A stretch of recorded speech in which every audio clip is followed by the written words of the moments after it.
can't be serious, man. You cannot be serious!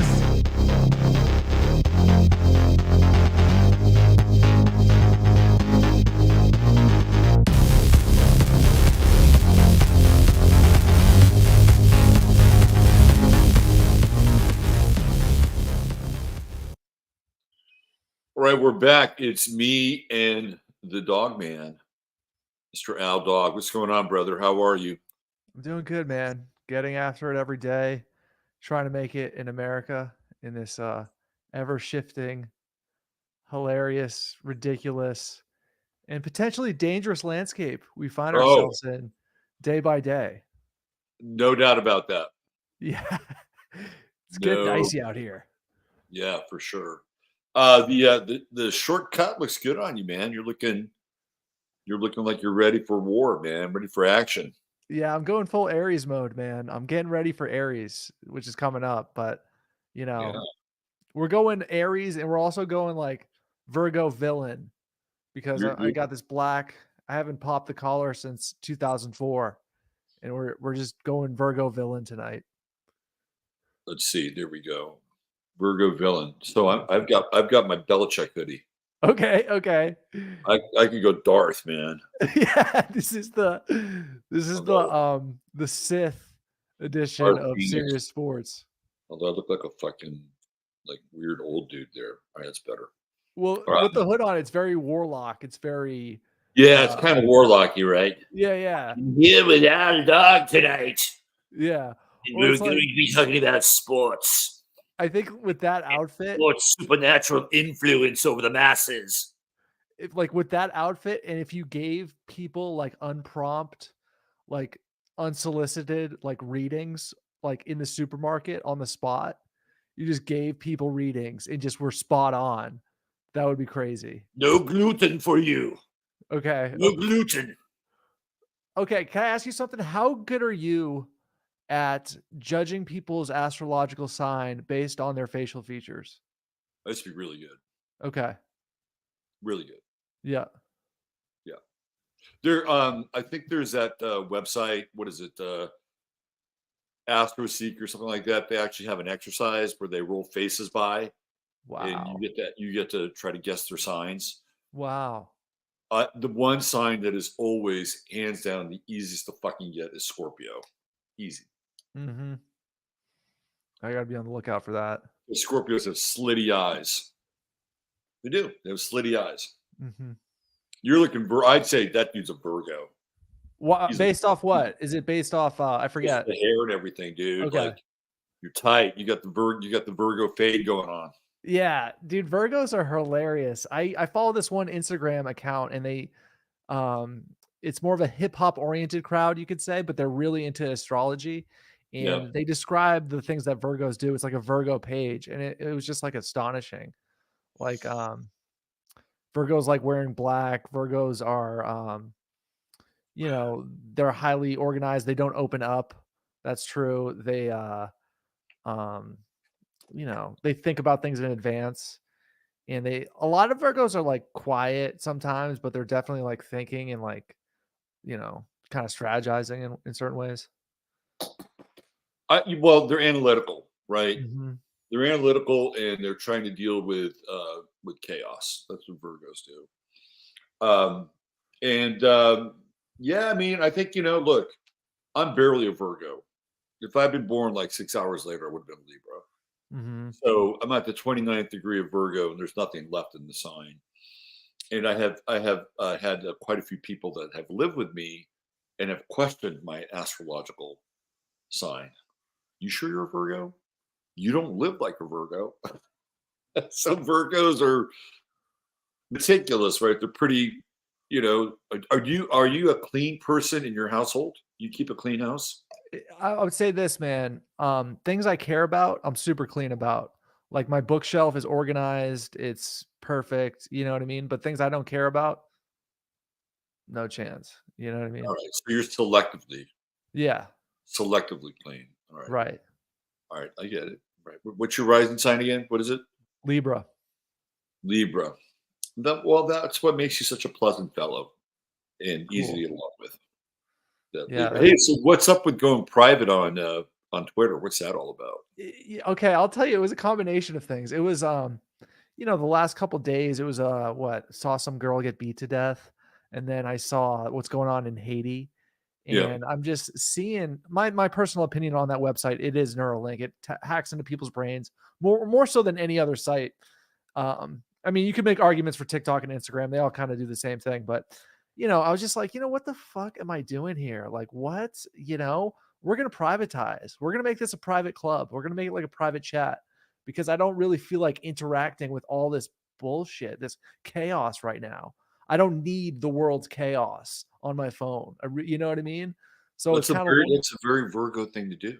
Is it? Okay. Because it's kind of like shutting down the house. It's like, you guys can hang out. You guys earned it. You guys are followers. Like, everybody here is cool. I don't know about everybody else. Right. Yeah. I thought it was a very interesting and rather extreme position to take. And I hope it works. I hope you selectively filter out the rabble from the rubles from the rabble. Let's put it that way. Well, it could be a thing that only lasts like 12 hours. Cause I was like, I had some good tweets. I'm like, you know what? Maybe I should go back public, but how could you deny the public the tweets, man? Yeah, right. That's an interesting debate, but plus I have to say, if it's private, you can't promote this show. That's a bummer. Right. But I mean, whatever. We got a good crowd here. I have to do all the heavy lifting. Was that? Then I have to do all the heavy lifting. Yeah, that's true. But I mean, I have Instagram, I have Telegram, the Twitter thing, the private thing isn't forever. It's just kind of like, you know what? You're just working it out. You're working it out. I get it. Mm-hmm. I totally get it. So anything else going on in Dog World? All sorts of things are going on in Dog World, man, all the time. But astrologically, I was re-looking at my chart and I realized that I'm my true node is in Aquarius. So it's like I'm trying to learn. It's like I'm trying to learn more about Aquarius and like perhaps be more of like an outcast freak essentially in life. I might be gearing more towards that, because that's the true node. And I'm trying to get to know Aquarius a bit more. Right. So, but that also means that you link up with other people too, which I think you do. I mean, I found you through Longo and that whole world, right? And you've been in my world. So, and then you have like a prehistory of all this other stuff with interviews with a bunch of people and Dr. Shiva. So that's really Aquarian, Wow. You're a connector, you're a connector. Wow. That is so true. Yeah. I was thinking about Dark Aquarius today and, because Pluto's in Aquarius, right? And so in Aquarius, everything is supposed to be like the global village. And did you ever go to Disney and see It's a Small World After All? Did you ever see that? I did go to Disney World once, but I don't remember that specific exhibit. When I was 4 years old, I went to the New York World's Fair, and they had the It's a Small World After All exhibit at the World's Fair, and it was a bunch of little animatronic, very diverse kind of puppets singing It's a Small World After All. It's a small world after all. Anyway, they moved that to Disney, and that became sort of like a visitor favorite at Disney. And it was this exhibit that was, like promoting like innocence and sort of this childlike trust in other people from other countries, and they're all singing the same. So it just happened to be English. All those little animatronic dolls from all these other cultures sang perfect English, which was good. And it was it became this almost like a cultural symbol, and people sort of made fun of it a little bit, but it was really tied to Disney for a long time. And that's where the saying "It's a small world after all," because they're shrinking the enormity of the world and they're sticking it in an amusement moment at Disney, right? An exhibition at Disney, and that was like the goal of globalism was to promote, the diversity of all these different cultures. And now, like and that's Aquarius, right? Like we're supposed to have the global village, which is what Aquarius is about. That everything would be really cool, and you'd get Vietnamese food from down the road or whatever. You'd export American crap culture to other countries and pick it up. Right. I mean, that's how it's supposed to go down. And now when I look at Pluto and Aquarius, Pluto is the lord of the underworld, right? Pluto is all about death and obsession, and Pluto can evoke like the most intense fears in people. And I'm looking at Haiti, and I was watching Giuseppe's show yesterday, and they had some clips on Giuseppe's show where there were these guys. I think they were in London, and they had a rape gang, right? And they were basically describing their tactics for raping girls, and they were like really into it. Like they were really into their technique and how they did it. And then there was this other video, again, I think it was from London, and there was this woman, might have been in her like her 20s, like maybe late 20s or something, maybe early 30s. And there was a cultural import who had this little girl. I mean, it was, you could tell that this was not a pair, right? The dude, sub-Saharan African, and was with this maybe 9-10-year-old girl, had his arm around her and was walking, and she was like following them and videotaping them, right? And asking him questions. And eventually he just let go of the girl and kept walking. And she went down to talk to the little girl, and she started talking to the girl, "Are you okay?" And then the little girl burst into tears. Like she was fucking terrified. And this guy was going to, he was going to rape her, right? And who knows what else, And when we have images, like that, and some of the, the human barbecue in Haiti, and you begin to look at this whole idea of Aquarius in the global village and diversity through the Plutonian lens, and it's really dark. Like it's dark Pluto. It evokes kind of the worst of these elements of cultures that are really, really different than ours, and have less of an emphasis on life and innocence. And you can use whatever kind of reasoning. Well, we bomb the shit out of their countries, or whatever, right? It doesn't excuse the fact that they have these uncontrollable urges. And now it's like, it's like the Trojan horse has been let in, and Biden was just talking about, well, that we're going to have a lot of the Haitians fleeing Haiti now. And, we're going to get a bunch of the fucking prisoners that were released. And these are the worst. And you just look around, right? And apparently there's this gang from Venezuela that's worse than MS-13. And they're here in this country. And it's almost like a fucking Batman movie, where they're just releasing all these prisoners from the worst prisons all over South America, Sub-Saharan Africa, Haiti, and they're coming to this country, right? And you look at this whole idea of, well, they just need a home. They just need a fresh start. You were an immigrant once. Doesn't your family remember all this bullshit, right? But it's really dark. And I think that's where this is a whole other side of Pluto and Aquarius that people aren't talking about. Like, it is murderous. That's how dark this version is. And then it's cloaked in this bullshit, sanctimonious, faux Christianity feel good, right? That is basically altruistic genocide, which is what it is, right? Which is, again, very Aquarian. Like, let them in, come let them stay in your houses. And it is a recipe for absolute and utter destruction. And in astrology, we don't look. We've gone through this whole, well, not all of it, but we've explored a lot of different facets of Pluto and Aquarius. But I've never heard an astrologer talk about it in those terms, right? That Aquarius becomes Pluto and Aquarius becomes like the killing fields of the global village. And that when you begin to look at it, step back, you're like, whoa, this is heavy. And so how long is Pluto going to be in Aquarius? 17 years.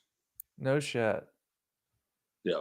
And then there's a good side of it, or no? There is a good side. I mean, Okay. yes, because, you know, in order to stave off the threat, people have to pull together, right? That's like the good side. You know, through adversity, people wind up creating partnerships and, create allies. And it's like people that you didn't think you would have anything in common with, all of a sudden you do. And it's usually through some form of adversity or trial.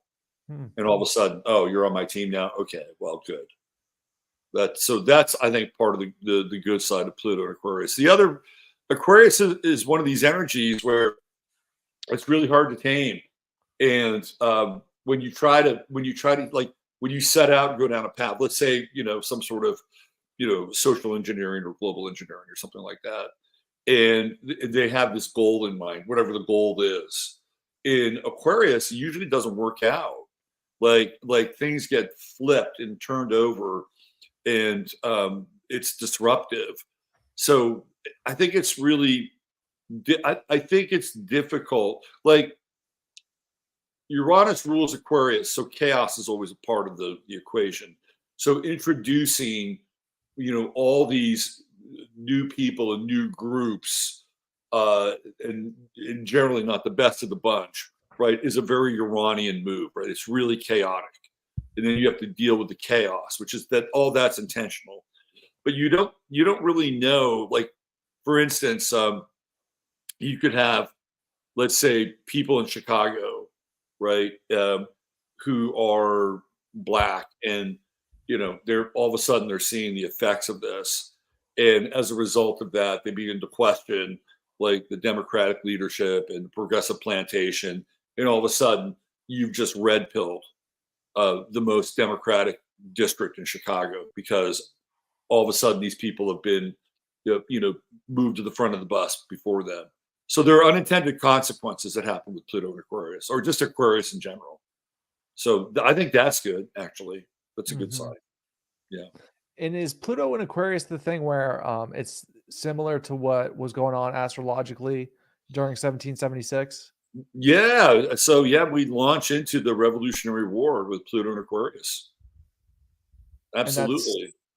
And that was another 17-year cycle of this sort of tumultuous people becoming teams against an adverse threat, and similar themes, right, during that time? Yeah, I mean, I think so. Although, the battlefield was really, really different. But the one thing that I think they have in common, that we have in common now, is the lack of representation, and we have no representation. And when I say we, I'm talking about a group of people that don't fit into a specific demographic, right? Like if you're not woke, if you're not progressive, if you're not a proto-Marxist, if you're not, fill in the blank, a freak, if you're not a social interest group who fits the the racial and the gender qualifications, you don't have any representation. Like those people have representation because it's been baked into the system now, like with DEI and all this other bullshit, right? Corporations have to abide by it. And there's always the virtue signal. So again, from that period, we get the no taxation without representation mantra. Well, we don't have any representation now.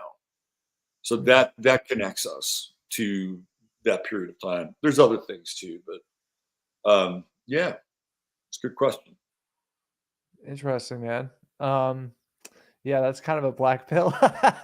It's kind of a bummer, I suppose, but I guess there's ways to get It's through just it. something that, as an astrologer, you have to think about these things, right? They Mhm. clang around in your head.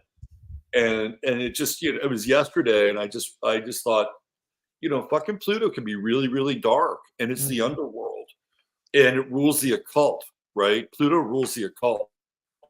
And when you take a subgroup like the Haitians, there are Catholic Haitians, okay, because the French colonized Haiti, so there's Catholicism in Haiti, but there's also a lot of voodoo, right? Mhm. So to me, voodoo is one of these religions that is synonymous with the underworld, synonymous with Pluto, right? You're dealing with really powerful forces that use like things like sympathetic magic, which is very Plutonian and very Scorpionic. So when you look at that from that perspective, right, and then you bring the Aquarian part into it, it's like, oh well, here's another fold and wrinkle in the narrative. Hmm. Today in sports. Today, so what's going on with what we're gonna get into tonight with sports? I guess. Hold on, let me go through some of the comments first, and then we'll jump Okay, in. cool. All right. Yeah. All right, let's see. Blissly is here. Gucci to Goats. Jake, what's happening, Jake? CC99. Brandy Herrera. Brandy says, I disagree about Virgos wearing black. Okay. Virgos are I just brown. heard it once. I like black t-shirts. Virgos are earth tones. I didn't want to interrupt your flow, Yeah. but Virgos are earth tony. Nora Rashid, I dated Virgo for 5 years. One of the most intense sexually, but very painful too, because he picked at everything. Ouch. I was under duress and didn't realize it till I finally left. Yeah, Uh, I feel like Virgos are tough to date because they all have this vision of perfection, I feel. are you picky? Would you consider yourself picky? Yeah, definitely. Let's say selective. You're selective. Yeah. That's better. Let's see. So we have a non-sports related question. What's up with Kate Middleton? Her 3 children not seen since December 25th. What is going on? Well, I think she's probably dead. Okay, there's three options, Yeah. right? She's either dead, she's either at some underground bunker, or she's in a coma. Those are the 3 options. The kids, Wow. who knows? Who knows? Maybe the kids are with Wills. But what else is there, right? She's either in a coma, dead, or like all the rest of the elites are in an underground bunker, and everything we're seeing above the ground are just people in masks. This is shocking because I heard some rumblings about this, but I've always been a fan of Kate Middleton. I always thought she was cute. I always thought she was a good representation of the English people. Because I don't pay attention to that much. You know what I mean? I know very little of her, but she's been missing since December 25th. Yeah. That's pretty dark. I'd say that's pretty Plutonian, right? I mean, Well, it is. I mean, so if you kind of track what's happened since the Queen has passed, there's a lot of chaos, man. Right? There's this theory that the Queen Mother held the English Empire together, which is still pretty vast. It's the crown. The crown rules a lot of things. Some people say that the crown is still in charge of the United States. Clearly, the crown rules Canada or has a co-rulership with China. And so since the Queen is gone, and not just the crown, but like kind of, the Queen Mother, the binding of the world, like what's happened? Charles has colon cancer, theoretically. I think he's going to die. I've looked at his chart. He's not long for this world. You got Kate Middleton, MIA. You don't see a lot of William, although there have been some William sightings. So that the last great monarchy that is public is in tatters. And there's always been this kind of link to the monarchy and divine rule and order, like it survived 2 world wars and all this other stuff, right? But there's more chaos in the world, and she's part of it, I think. wow. Yeah. What else do we have in here? So it's like, Let's see. so how do you Rabbit like? Underground. Yes, thumbs up, please. Like the Thanks, show. Rabbit. Yeah. And it's like you can't keep that underground forever. She's, she's part of the royal family. It's like they have to roll this out somehow, Yep. right? Well, yes, I would agree. Zorgal Dax is correct. Epcot is Aquarian. It is the global village. You ever been to Epcot? No. And Chad chimes in here. That is interesting. How Epcot was originally supposed to be a future community for the experimental prototype city of tomorrow. That is true. That is absolutely true. Let's see what else Brandy says. Aquarius became intolerant bullshit like rape culture or violence the older we got. Yep. Yep. All right. And what else we have here? Let's see.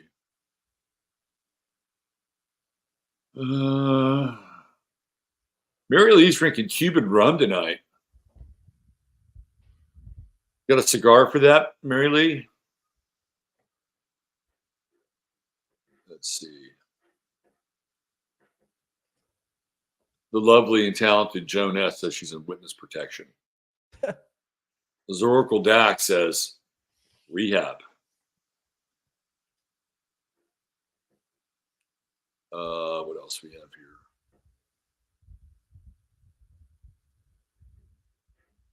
All presidents are queen related. That's what they say.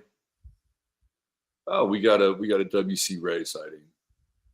The Queen Mother was Queen Elizabeth's mother. Yes, so she's the little Queen Mother. She's mini Queen. So I went to the Spurs game last night. So I'm going to segue into sports. Yeah, let's do it, man. We got I was just thinking about the one thought I had is just let's definitely segue into sports, but it's kind of like there's definitely a plutonic theme of sports too. It's headed to the underground, man. And I want to know what your vibes were like, what you were feeling in that arena, man. How'd you feel?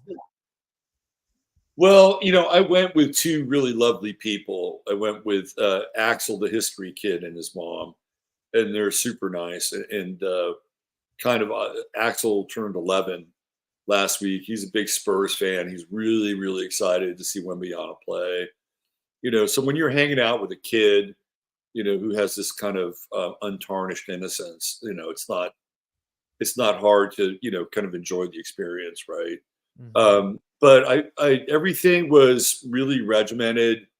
At times it felt like when you were going through the turnstile, there was like a lot of processing going on, like human processing. You'd go through scanners, and there were lines for purses, and lines for not having a purse. And then you couldn't just get to your seat like other stadiums I've been to. You literally had to wait until 7:00 until they kind of removed the barrier. And then even if you're inside, right, like then you could go find your seat. So everything was really regimented and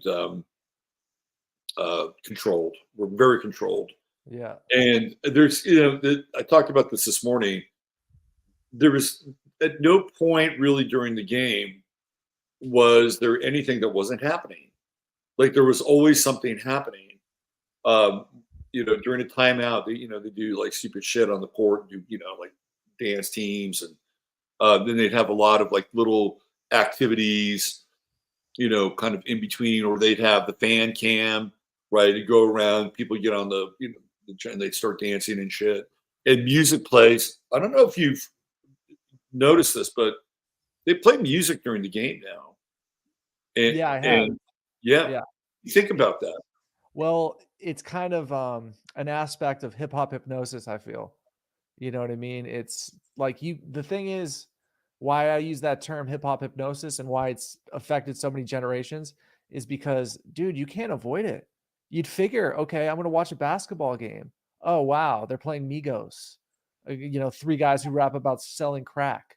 Okay. Right. It's like, and like you're talking about your experience, you're with a kid. And it's like, oh, great. I'm so glad that, Little Wheezy Pop or whatever the fuck is playing. You know what I'm saying? You can't avoid it. It was inescapable. It was like it was just inescapable. Yeah. And there's always these hype moments, and it feels like, is that like a kind of a fractal of reality, or are people just like living from hype moment to hype moment to hype moment to hype moment, right? To me, it's just like I don't know. It was exhausting in some ways. Yeah. And I used to go to games where you didn't hear that shit. Mm-hmm. You heard the ball bouncing on the court. You heard the players talk to each other. I mean, it wasn't like a tennis match, but and then they would have like a Wurlitzer organ, and then that was it. Just the Wurlitzer organ. Dun, dun, dun, dun, dun, dun, dun, dun, Yeah. Yeah, I and remember there was that just was chants fine. of like defense and stuff like that, but it's this weird, you're like in a speaker almost because you're enclosed and it's like vibrating off the floor and it's just like all these vibrations are happening and just all this stimuli, as I recall, just the Right, screaming. right. It's this like sensorium it's this hype sensorium. Oh, I froze. Yeah, the nightly freeze. Yeah, I think if I just talk, Yep. I look kind of thoughtful and pensive in that picture. You do. You're about Yeah, to lay something down. yeah. So let's see if this just goes, and maybe it'll sort itself out. Yeah. But yeah, it was. I wouldn't say it was overwhelming, but it was like, there's just no opportunity to like inhale, right? Everything is just kind of like this hyperventilated, exercise in hyperventilation. And then they did this really weird thing. They had this they had this baby race. Baby race. And yeah, it was a baby race. And it was like they had like 7 parents or pairs of parents, right? You had father and mother, and they literally had babies who could only crawl. Like these weren't even toddlers; these were babies. Yeah. And they had a starting line, and then they had a finish line. It's maybe about 20 feet, seriously, from starting line to finish line. And so they had a parent with the baby at the starting line, and then there's the other parent on the finish line, like waving to the baby and trying to get the baby to get to the finish. I've never seen anything like this. Fucking baby race. That's And bizarre. it's totally bizarre. And there was actually one kid who managed to cross the finish line. She actually did it. And then all the rest of the losers didn't go anywhere. Wow. Baby race. Baby Ray, it was weird. It was. So I thought to myself, well, how do they arrange that? Did Yeah, they right. go through the stands selectively and go pluck out people with babies? Is it prearranged? Like you go to HEB? Did your sound cut out? Oh, it's sound cut out. Rob's sound cut out. I wonder if he can hear me. He probably can. So he'll be back momentarily. In the meantime, I just pulled up something that you guys might find interesting because I haven't been to a professional sports game in a very long time. I want to say like 10 years. I mean, not 10 years, but maybe like at least 5. I can't remember. Well, I can, but it was a while ago. And I had a conversation, and this was something I was going to bring up on the show. I've been having conversations with people, and they tell me, the average ticket price, at least in the Boston area, is borderline comical. So I was just looking at the average cost of a Celtics ticket is $268. So you can get them for as low as 40, but the average is 268. Granted, you have your floor seats that definitely drive up the average cost. But let's say you're paying a little bit below average. Let's say $200 if the average is 268. So if you go to a game with 3 or 4 people, okay, that's $800. So Rob, while you were cutting out, I was just bringing up the average cost of a Celtics game. I know at least in Boston, it's borderline like comical. It's like the average ticket price in Boston right now is $268 Yep. for a ticket. And it's like I was telling the audience, like I've been out of that market. Like I haven't been wanting to go to a game for such a long time. I've been out of that market. And I've been having conversations with people, and they've been telling me these average prices, and I'm just like, how does that like? And I've seen videos.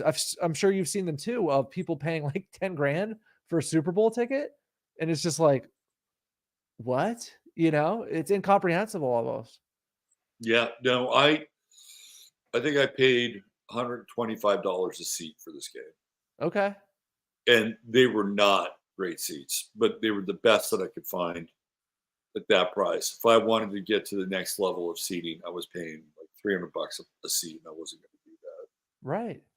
But yeah, it's insane, and you know, I generally go to maybe one sporting event per year, Yeah. and that's it. Like that's my spend. Last year I went to the Rockets game when the Warriors were in town, and I took my son, so we saw that game. Okay. And then I think I paid about, I don't know, maybe $95 for nosebleed seats at Jerry World for a Raider game on Thanksgiving a couple of years ago. That was worth it. Jerry World was freaking amazing. They have the largest, flat screen TV in the world. Okay. So yeah, so when you're up in the nosebleeds, and you can see this thing, you see the game being played right in front of you. Yeah. And down on the field, you're watching ant war, but the fucking game is like right in your face. And the same thing at Jerry World, but bigger, right? Like it's a bigger production than the Spurs game. Like the Cowboys produce their own feed, right? Like they have their own cameras, their own switchers, everything. So it's totally coordinated through the Cowboys and their media and tech team. So there's a whole thing going on the screen, and you can tell that it's different than the network feed because you're seeing different things. So that's the whole Jerry World production is freaking off the charts. So when you look at the ticket prices, I'm in the secondhand market, and those seats are normally probably selling for about $55. So that guy was doubling his money. But even in the first-hand market, tickets are really expensive. So what are you paying for? You're paying for these enormously bloated salaries of the players, the infrastructure for these stadiums, which are, if it's a new stadium with all the new technology and new equipment, it's really expensive. So that's one of the reasons why the ticket prices are so high. And I don't know, man, I generally don't go, but I wanted to see Wembanyama play, and I knew that Axel wanted to see Wembanyama, so that's why I went. And that's it. I'll be done for the year. Wembanyama, he's very Aquarian. He's a freak. He's 7. He's a Capricorn. Okay. He's a Capricorn, and he is, dude. Watching this guy play is like, it's a freak show. Yeah, that's what I mean by Aquarian. I didn't know his actual sign, but he stands out on the court. He makes Shaquille O'Neal look small. I think that's worth seeing in person. You know what I mean?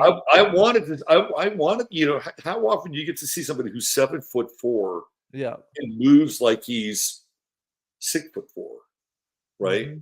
I mean, he would do things like he would take 3 steps. Like he'd be at the top of the key. He'd take 2 steps, and he would be in a position to block any shot around the rim. And the Warriors had to change the arc of their shots every time he was in the game. And and if he wasn't there, they were aware of the fact that he could be there. So they're making adjustments based on just his presence alone. Right, like incredibly powerful defensive threat. Period. End of story. That part was really something else to witness. But Greg Popovich, who is an Aquarian, by the way, we talked about this. Mm-hmm. Greg Popovich is the coach. He's the general manager, and he's the team fucking president. Right? Greg Popovich is about as close as you can get to complete dictator tyrant in professional sports. Because he can't fire himself. I mean, I guess he could, but he's not going to. And if I was general manager of the Spurs, I'd fire Greg Popovich. Because Klay Thompson was guarding Wembanyama last night. Klay Thompson is maybe 6'5". Wembanyama's got a foot on Klay Thompson. All you had to do is just have Wembanyama post up fucking Klay Thompson every time you go down the court. It's not even fair, right? And Draymond Green is playing center, and he's 6'5". Like, Do you think Pop? Why is he encouraging Wembanyama to take fucking 3-point shots? I don't understand it. Do you think he's going for the Aquarian tank, perhaps? Like he's purposefully trying to tank their record in hopes. Well, sure he is. I mean, he's got Jeremy Sohan playing point guard, and Sohan is not a point guard. Like he could have gotten a reasonable point guard, and made Wembanyama even better. Like, you know, like if you had Chris Paul with Wembanyama on that court, that team could contend for the NBA Finals right now if Chris Paul was the point guard. Because Chris Paul can do the pick and roll and the lob. He's a master at it. Total master. By the way, Chris Paul played great last night. His mid-range game was just dagger. He kept them in the game. But, so, you know, I don't understand this. Like, why don't you just become as competitive as you can with Wembanyama, right? Like, put some fucking players around him. Because what would happen if he got injured? Like, you're dicking around, and you have Jeremy Sohan at point guard, and you're kind of in the tank, and this once-in-a-lifetime talent comes around, and you fucked it up because you didn't surround him with players that know how to play the fucking game. Like, that would be really stupid. And it is. Yeah, that is pretty crazy, man. I have a question for you. What do you think is the average price of a Patriots ticket according to theathletic.com, according to TickPick? Is this the resale market, or is this from the Patriots?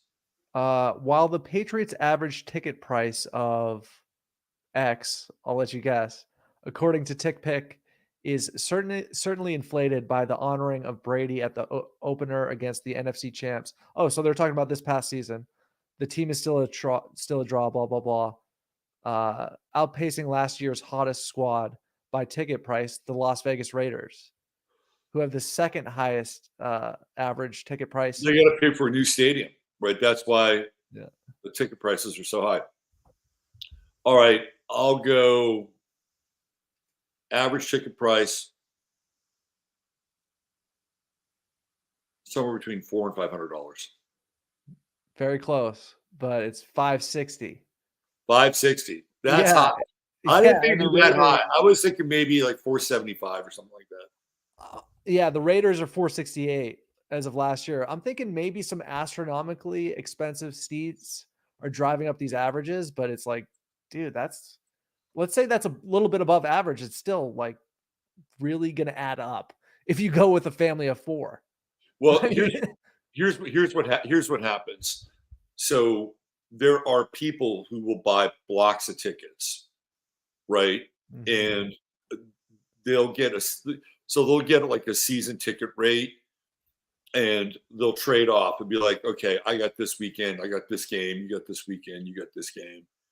And I think they defer some of the costs. But the other thing too, and I noticed this in California when I would go to like the occasional 49er game, that for a lot of these people, their Sundays at Candlestick, which is where they played, when they would tailgate and everything, that was like their year. That was like their vacation, right? They instead of going to Disneyland or Six Flags, San Antonio or whatever, that was their shit, right? They would just go all in on those Sundays. And then again, there would be the passing off of the tickets to, the other people they shared that with. Baseball is still, I think, the most affordable sport. Like you could probably get bleacher seats for about $20. Nice. Yeah, but nobody wants to play baseball, see baseball anymore. Well, I think of it, it's like an expensive bar tab. People are there to hang out, drink, and just kind of chill. I don't know if people are like fervent fans like they used to be. You know what I mean? You'd be surprised. I mean, there were very few empty seats last night at this game. Oh, I was talking about baseball. Basketball's hot. Yeah. Basketball's hot. Baseball's different for sure. The other thing though is the Warriors travel well. There's a lot of Warriors jerseys in the stands. A lot of kids love Steph Curry. Like he's beloved. Like there was a kid behind me who was wearing a Steph Curry jersey. We should talk about the thumbnail. You want to talk about the thumbnail? Yeah, I definitely want to talk about that. But I also want to talk about something you sent me about some of these stadiums, right, where they have betting that's taking place in very close proximity. Right. Yeah. So since we're on the stadium talk, we should talk about that. Yeah. Why don't you bring it up? Yeah, I'm looking at our text messages. I forget which website it was. Because this is really where things are headed. And as soon as you sent me this, I just have a vision of just like grown men crying at some of these stadiums where, they're betting and maybe they drink too much and they lose a bunch of money and they're just in a really bad spot. And I think that like the vibrational frequency of some of these stadiums is going to definitely change with the betting and with gambling. And we've also texted back and forth like 4 or 5 examples of like players getting caught betting. And it's becoming. I think I sent this to you on X. Let me see. Yeah. Never mind. Okay, hold on. I got it.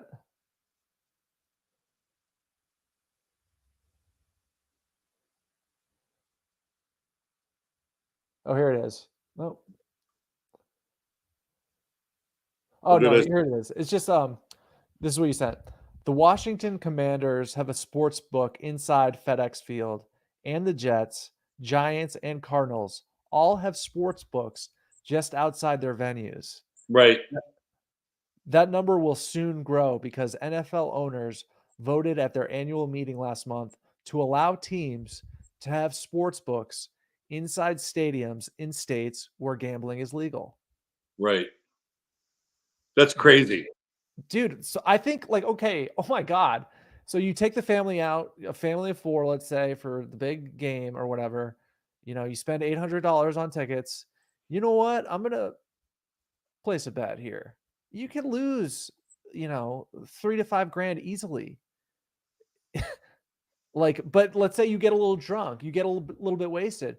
Maybe you don't go with the family. Maybe you go out with the boys. Somebody wins a bet. Oh, I think that's more likely. You're going to go out with a pack, right? And then you're going to fucking just, blow your wad.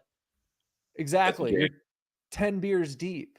Your buddy won a bet. He's all amped. You want to get in on the action. You place a bigger wager than him, trying to compete with him. You lose it all. You keep drinking. Yeah. You place another bet and it's all legal. It's all right there, man. So this is like a recipe for just disaster, it seems. If to me, if we're going to talk about this in an astrological sort of context, to me, it's like Jupiter and Uranus conjunct in Taurus, because Jupiter rules gambling, right? Like it rules wagering and speculation and risk. And so we're seeing it in Taurus, which is, theoretically hard money assets, but Uranus electrifies it all. And Uranus and Jupiter have been sort of doing this dance. And a lot of this betting stuff has really popped up with this Jupiter-Uranus conjunction. And the sports book, which is, again, it's totally electronic, but it's also like it's a physical place, right? Like that's Taurus. And you go and you sit down and you occupy the physical place because that's what a sports book is. And then you have this kind of Uranian thing going on. I can totally see how this is happening during this time. And then the other side of that is Scorpio. And that's where you get into addiction, right? Like gambling addiction. And gambling addictions are really brutal. Mm-hmm. Really, really brutal, because you just think when you kind of get on a losing streak, you just think, okay, I can just make my money back and make my money back and make my money back. And that is a fucking downward spiral, right? That shit just gets, really dark. And rarely when you're on a losing streak do you flip your luck. And so that's the other side of it. Like all this comes out of Scorpio. And Scorpio is also about, making something out of nothing, right? Like that's very Scorpionic. And, you're able to cash in at kind of a high stakes level with kind of a low yield, a sort of a high yield, low threshold effort. Like that's what they do with these, FanDuel and Underdog Sports. They get you in and they say, your first bet is guaranteed for $150 or something like that. Mm-hmm. All you got to do is wager $5. We'll make it real easy, and then you're in. It's like the dealer, down at the high school giving you a free sample. I think this is a disaster. Yeah. And you know where a lot of this is coming from? In the NFL, this is coming from the established ownership group. Mm-hmm. People like Robert Kraft and Jerry Jones, who have ownership stakes in FanDuel, right? So they want to maximize the gambling effort as much as possible. And then a few weeks back, we talked about Mark Cuban, and it's the same deal, right? Like the casino resort basketball, stadium, auditorium, and Sheldon Adelson's wife buying into the Mavericks, basically starting a casino. This is the trend, and the NFL is like, okay, well, this is where it's going. And then there's a lot of like lobby money that also gets involved in stuff like this. And when you get into the lobby money, you're getting into the casino world and the sports mafia and the crime world. It's not a good trend. Yeah. And I'm not opposed to gambling and betting on sports. Like if you want to bet on a game or you want to make something interesting, have at it. But to make it so ubiquitous like that, that's where it gets really dangerous. Mm-hmm. Like you used to, when I lived in California, you used to have to get in your car and drive to Tahoe or Reno. Like you had to put the effort in to make a bet.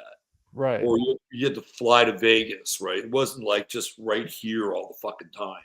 Right. Not only that, literally every fucking sports outlet is pushing it. And it's like, you got Tom Brady, pushing betmgm.com. So think of all the impressionable kids who look up to Tom Brady. That's a giant demographic that has smartphones that, is in the market to place bets for $20. Right. So, I mean, this is going to have a big impact on society on the macro level. Absolutely. Nora just posted here. North Carolina just legalized sports gambling yesterday. So another state in on it. Mm-hmm. Yep. It seems like during this time period, there's just an all-out legalization of everything taboo. I don't think anything's really illegal anymore besides violent crime is still illegal, obviously. But in terms of vices, drugs and gambling, it's become ubiquitous rather fast within the last 2 to 3 years. That's a really good point. That's a really, really good point. Some would say that that's kind of like the libertarian's dream in some ways. Just take the guardrails off everything, make it all legal, mm-hmm. And yet there are clearly repercussions for stuff like that. But yeah, you make a really good point. E. Michael Jones talks about how in the 1960s, there was this trade-off, right? Like they were going to start to limit freedom at like a federal level, right? Like it was the beginning of the encroachment of big government during the 1960s, right? Like with Johnson and the Great Society and all that shit. So government started to become bigger, more intrusive. They started to have, more mandates, more environmental rules. So the trade-off was, we'll give you porn, right? We'll give you the illusion of freedom. So you could have this thing, which makes you feel free because you can indulge in your libido and your fantasies, and you get Playboy and you get Marilyn Chambers and Linda Lovelace and all this shit, right? But E. Michael Jones said that this was a social trade-off. That was part of the social engineering. And what you're talking about now is just another level to that. Right. Yeah, Libido Dominante. I read that book by E. Michael Jones. Put a lot of things into context. Absolutely. And that's one of the things that he brought up in that book. And this is like Libido Dominante next level, because it's not just porn, right, or erotica. It's gambling. It's vice with a capital V. Mm-hmm. Yeah. And I can understand why people get addicted to it as well, because, I had some success when I tried it out when it became legal. And it's not really the dollar amount that hooks you. It's the rush. It's the, that's what it really is. That was my experience anyways. And then what happens is once you have a rush, you look for a bigger one. You know what I mean? It's called chasing the dragon. Yeah. So yeah. I get it. And I get how powerful it is. And I get how some people are going to become habitual and then reliant and then sort of needing this compulsive outlet, and almost like they can't live without it. So a lot of people are going to be fucked. Long story short, in terms of these smartphones and the pervasiveness of gambling on sports. Do you have any advice for people on generally how to avoid that? Especially this coming decade, this coming year, really, what would your advice be? No, I mean, don't gamble. It's pretty simple. Yeah. Just don't gamble. Right. What was I going to say? There was something you brought up that triggered something. Oh yeah.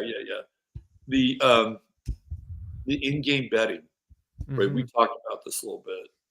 Like because of the way the technology is wired up. Yeah. And these stadiums, so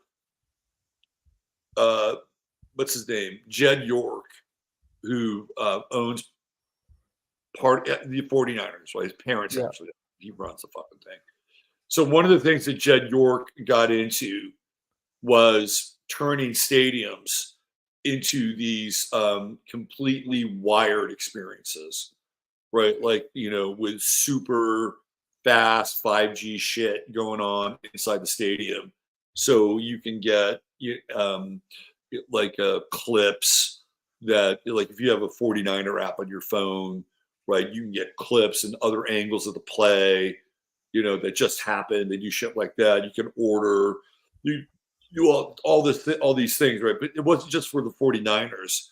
Like this was sort of creating the model for turning stadiums into these, highly wired networks, right? So you take that and then you throw the online gambling and the sports books and real-time betting. And you and I talked about, like, you could fucking bet on whether a team is going to get a first down, like on a 3rd and long.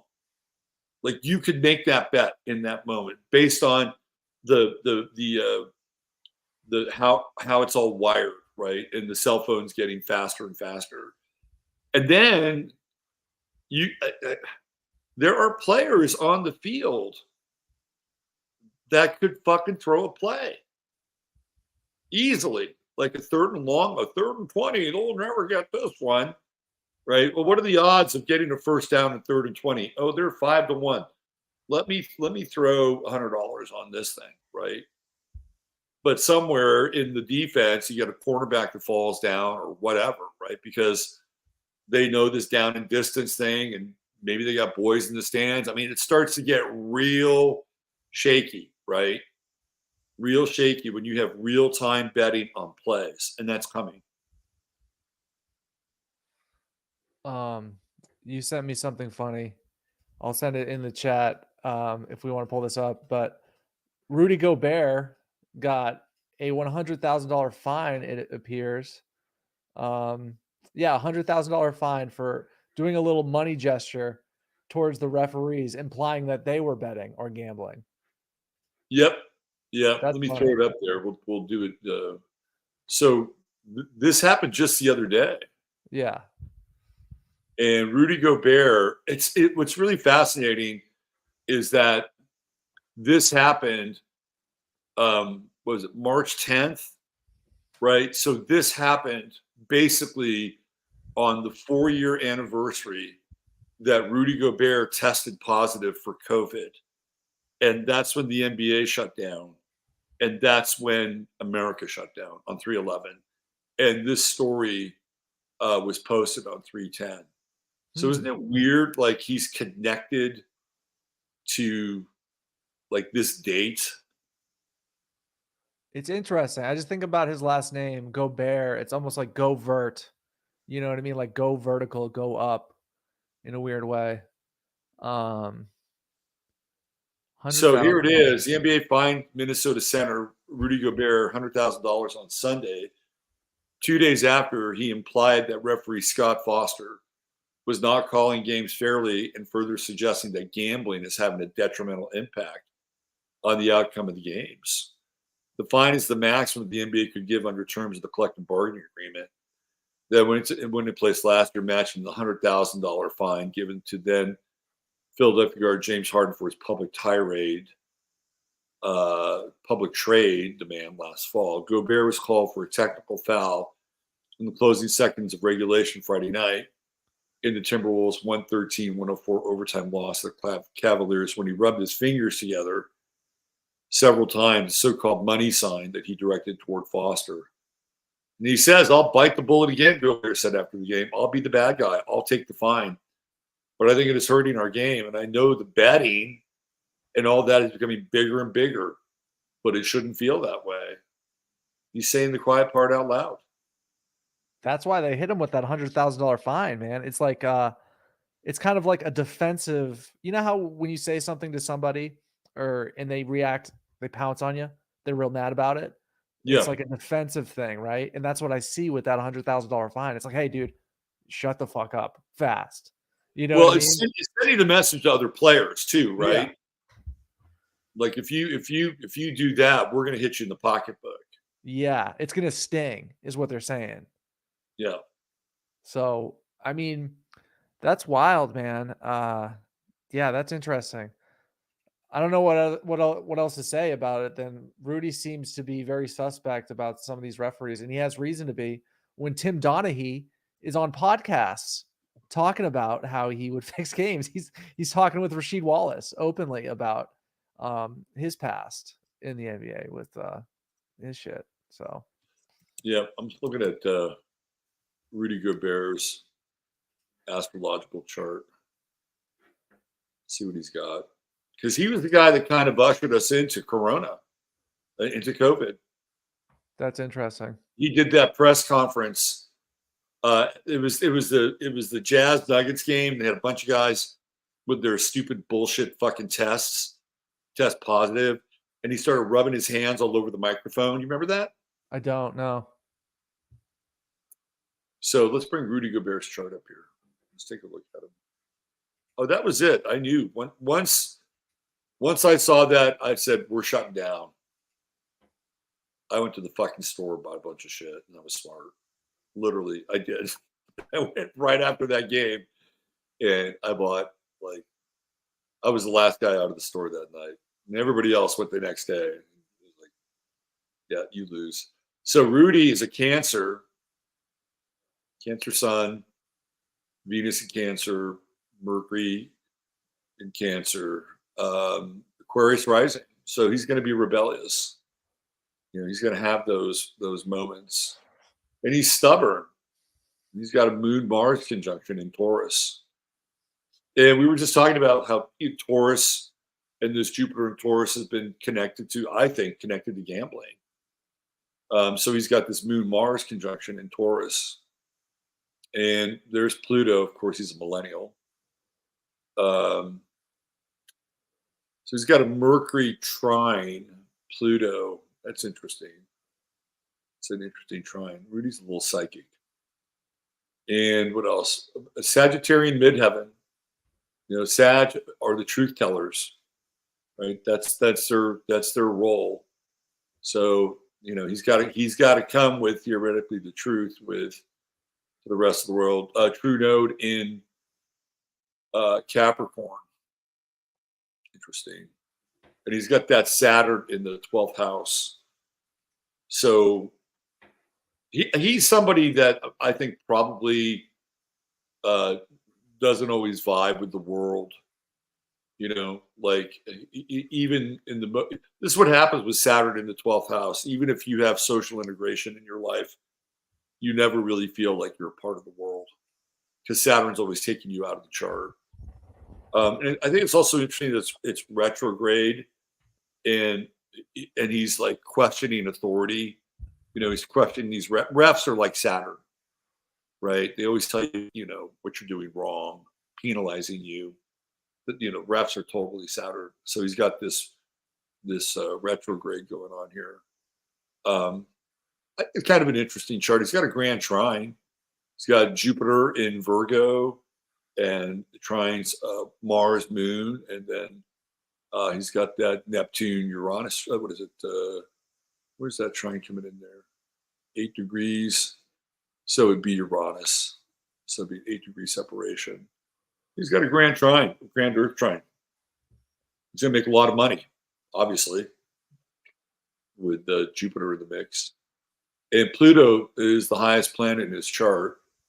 And interestingly enough, it's in the 8th house, which we were talking about, right? There's the 8th house right there. That's the cusp. So we're talking about Scorpio and that Scorpio Taurus kind of axis, right? And Scorpio is all about obsession and the underworld and the mafia and, the addiction to gambling. Like Scorpio is very, very, there's a lot of addiction associated with Scorpio. And then on the other side, but not in a clear opposition, is Mars. So I think he's got an intuitive feel for what's happening now based on his chart. That's what I think. Mm-hmm.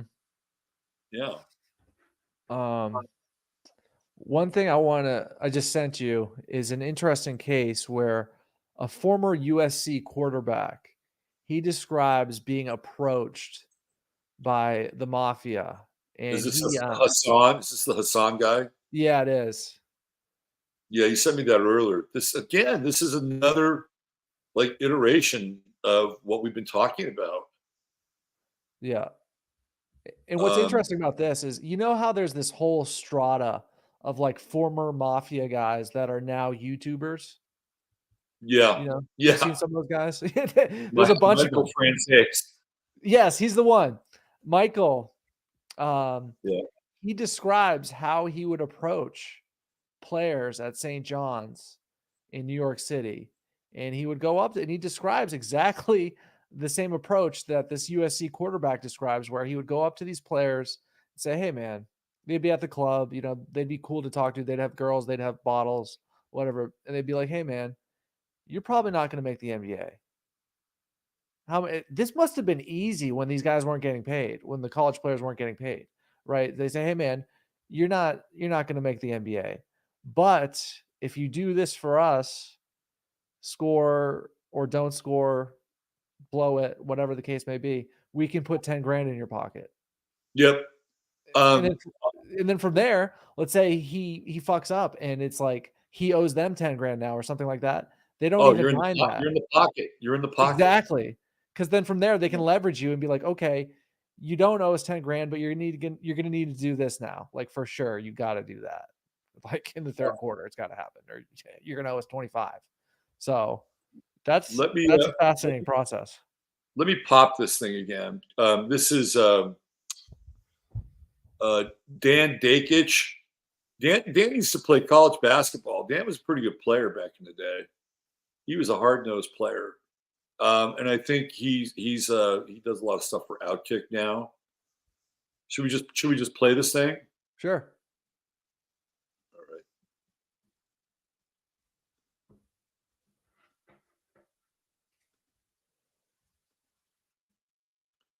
All right. So let me make sure we get the volume up. All right, here we go. This is Dan Dakich, former NC2A player, coached, has a lot of he's got a sports background. Here we go. You know, I went to the IU game, and I didn't even have to throw hands with anybody. Dusty May joins us, FAU. We talked to him earlier, and now I want to talk to him at the end of the season. We're going to take a swing again with Dusty May. Dusty May, the head coach of Florida Atlantic. He is in the running for every job that comes open, but I think he likes his.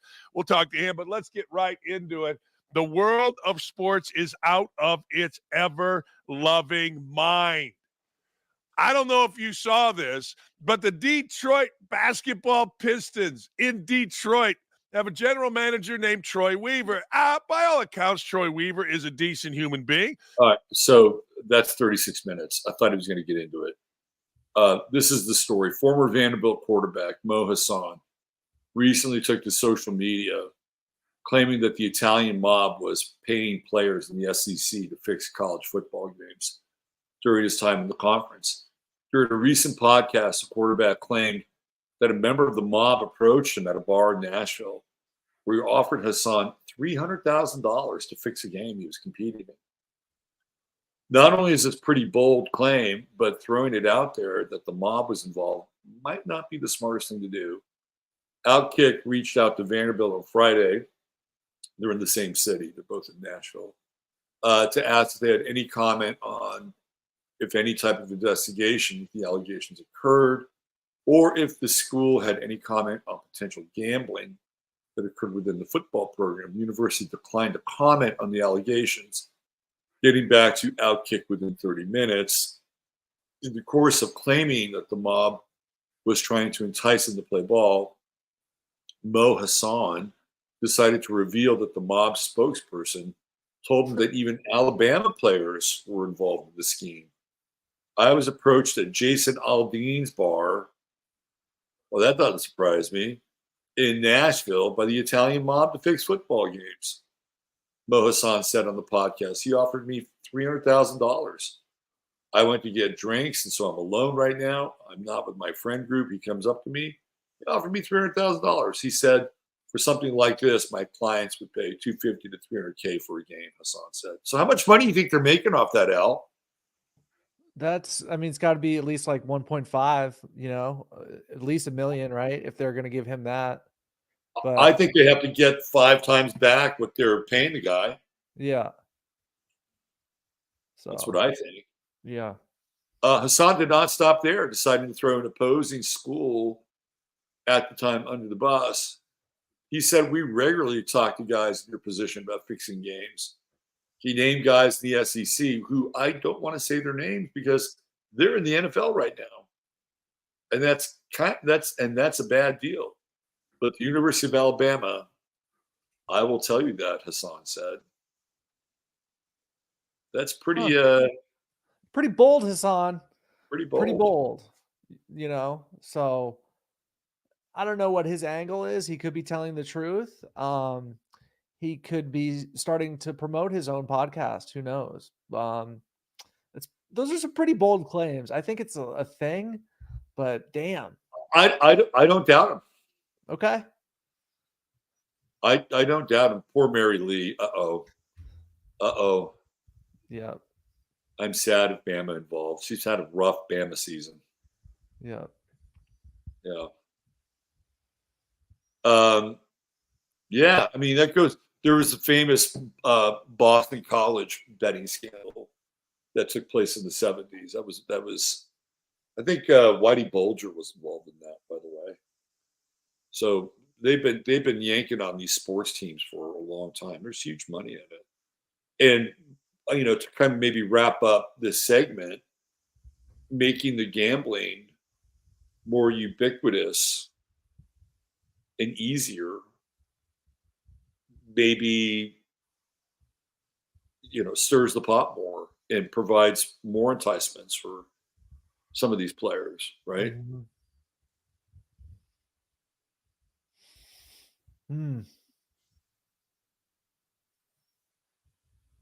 What do you think of EA Sports paying each college player to be in their new college football game? $666. Did you see that? I think it was just 600. Is it 600? Yeah, it's 600. Okay, so I did see that, and I'm generally in support of it because I did play that video game growing up, and it was very bizarre because Vince Young would be QB number 10, and Reggie Bush would literally be RB number 5. You know what I mean? Because they couldn't use their own names and images and whatnot. So I'm cool with it. I think it's interesting that Arch Manning turned them down. He said, "No, I don't want your 600. My name is worth more than that," unfortunately. And he got shit for that too. I don't got blame a lot of shit for it. I don't blame him for not. Yeah. It's like I'm not some second string lineman, from the University of Illinois. I'm sorry, that's not who I am. Right, and he's also actually, in a way, being a good example for young men because he's saying, "Guys, I play real football, not that video game shit." You know what I'm saying? So in a weird way, I like that example he's setting where he doesn't want to have his name necessarily in a video game. He's probably not that philosophically sound. I'll be honest. If they paid him more, he'd probably let them use his name. But, of course. But inadvertently, he's setting a good example, in my opinion. I mean, the Manning name alone is worth more than fucking $600. Yeah. So, I mean, I think that, they don't have the license that the NFL has with, Madden. Okay, if you're going to be the NFL video game, you can use all of our, names and images. So that's why they had to pay these guys. I bet a lot of guys were super stoked to be in a video game. That game hasn't been out for like 10 years. I've been out of video games I've been sober from video games for over a decade because they are addictive, just like gambling. And they are super addictive. Yeah. Like insanely, like lose track of time addictive. Yes. So. Yeah. There have been people who have actually died, right? Because they were playing. What's that game that everybody was playing for a long time? Halo.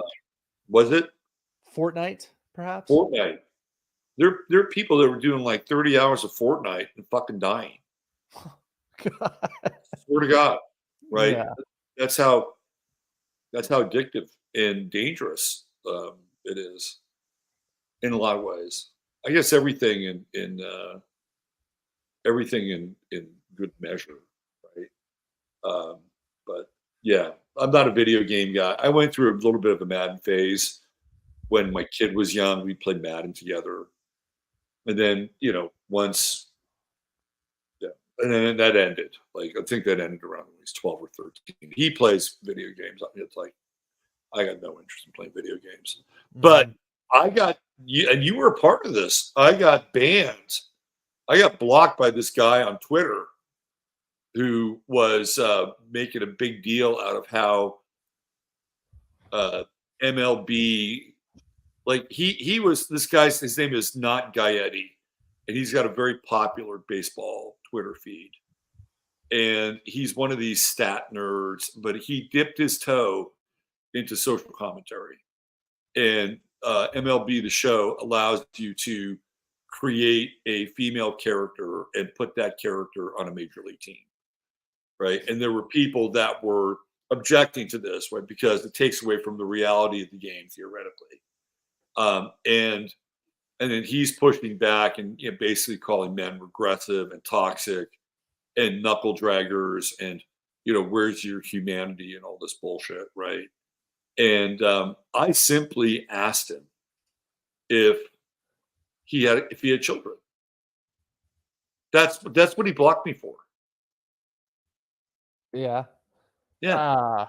He sounds like a fucking weirdo, to be honest with you, man, because the women as Major League Baseball players, it's difficult to ignore the effort there is to put women into men's professional sports, whether it be coaching, referee, and the chivalrous side of me, when I see a woman out there refereeing, it's like, oh my God, is she going to be okay?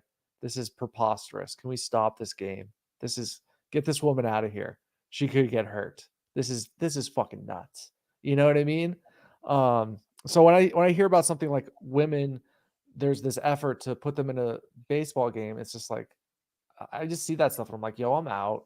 You know what I mean? Cause like, I always hated any type of like co-ed sports, because it's like, some chick will always get hurt and it's like, oh my God, like what are we doing here? You know what I mean? So it's just, it's so bizarre, man, with that effort to put women into pro sports, Well, it's like, where do you draw the line? It's like, well, geez, my kid is in a wheelchair. Can't he be in the game? Right. It's just like, Right. what are we doing here? Where do you draw the line? Oh, my kid is trans. Can you put a trans player in the game? Right. I mean, my kid identifies as a woman, even though he's 6'3", 220. Maybe my kid identifies as a porcupine. Can you put a porcupine in the game? I mean, dude, this is all social Marxist bullshit. It is, but dude, you know what? One thing I want to bring up that people are complicit in themselves, and things I'm hearing right now is just like youth sports culture. It's always been rather ramped up in this country, but what I'm hearing now is that like AAU is like absurd now with like the parents and stuff like that. And it's just something that you probably have more experience with, granted it was a different time period, but it's like, I'd love to have kids someday and I'd love to have them play sports, but it's like, I'm already kind of mentally preparing for like just bizarre situations with, kids sports and stuff like that. Well, yeah, the AAU thing has become a nightmare. I don't know how much we've talked about this before, but and I know this because and you do too, because you listen to these guys like Sheed and all these cats talk about the AAU. They never practice. Yeah, they don't, and they're just hooping. They're just playing tournaments, and they just play like they go into a tournament. They'll play like 5 games in a tournament. Mm-hmm. And that's all they do. And then they all have their individual coaches, and the individual coaches will work on them with their handle or their 3-point shooting, right? But there's no fucking practice. And I've talked about this before. If you go back and look at the evolution of basketball, the AAU teams start to make their mark in the 90s. And there was this guy, what's his name? Sonny, what the fuck is his last name? Sonny Vaccaro.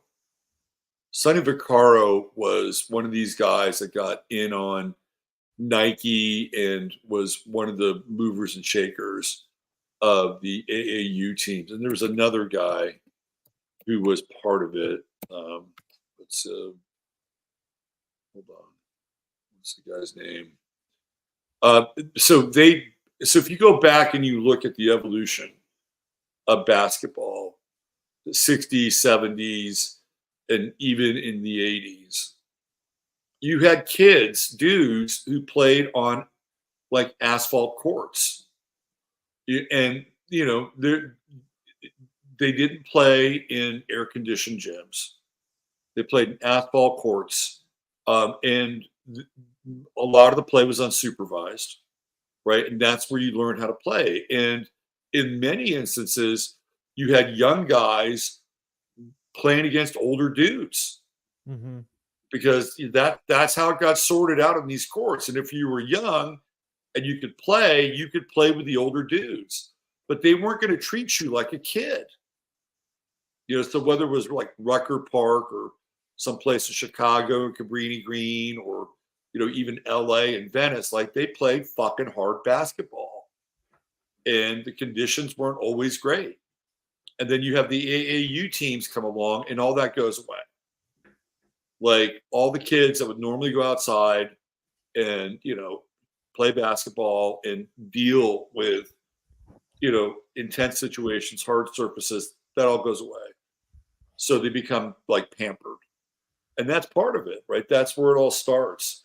And, they get driven around in all these buses and, it's the AAU scene is a nightmare. And if you don't like the coach and you don't get enough playing time, you'll go join another team. And it just sets up all these really bad expectations for life. It's interesting. The reason why I bring that up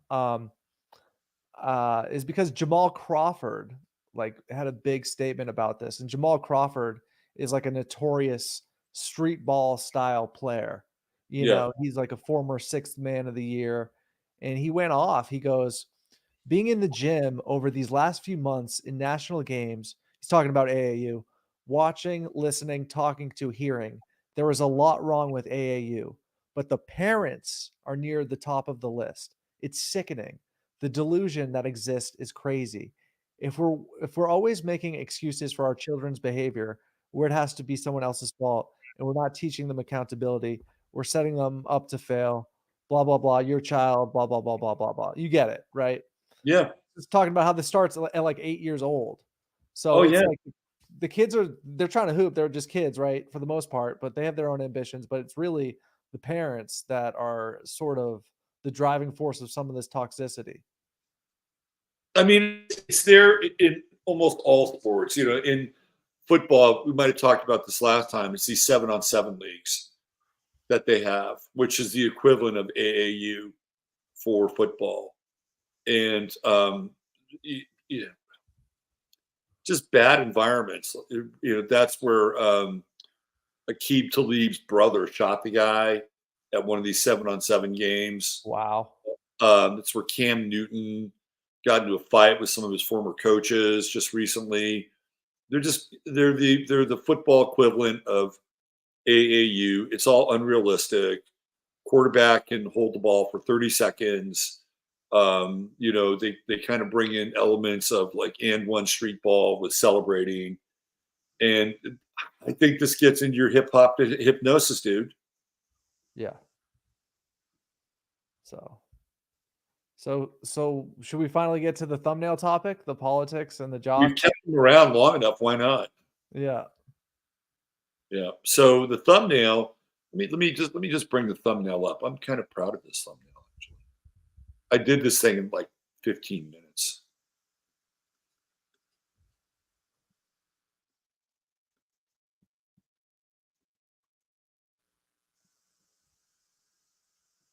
If I had to do it over again, I'd change the lettering a little bit, but I think it does the trick.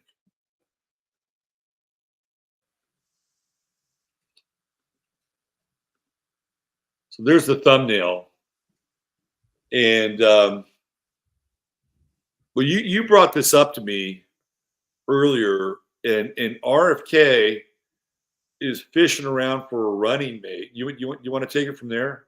Yeah, so I see Aaron Rodgers is trending, and I click on it, and it apparently he's on the short list of people that Robert F. Kennedy Jr. is considering for his vice president nominee, right? He wants him to be VP, him or Jesse Ventura. And I immediately think of their common link, who they're both pretty good friends with. The cringe commander of the internet, the captain of Uncool, Aubrey Marcus himself, I think is the common link between Aaron Rodgers and Mr. Robert F. Kennedy, because I've been observing on Aubrey's Instagram. He's big time RFK guy. I know my good friend Dr. Shiva does not care for Mr. RFK Jr. at all. There's a lot of beef going on there. And I immediately thought of that when I thought about him picking potentially Aaron Rodgers. And people are going crazy. Oh, that'd be crazy if he did that. I don't really see it happening, but here's what I do know about Aaron Rodgers that I've personally, not personally, but I've observed. I think that Aaron Rodgers is playing catch with himself right now in his apartment. He's probably thinking about, should I go back to the Jets? Should I become a vice presidential nominee? But he's playing catch with himself because Aaron Rodgers' favorite person is Aaron Rodgers. Yeah, Sure. So, and then when he's not playing catch with himself, he's writing an autobiography that he plans to read out loud to himself before he goes to bed. So, do I think Aaron's going to do it? I don't know, but I do know that Aaron loves Aaron, So, yeah, Jesse Ventura, I chose a picture that was kind because a lot of his recent photos, he looks really bad. Like he, looks scraggly and old. And that's a body that's been really beat up.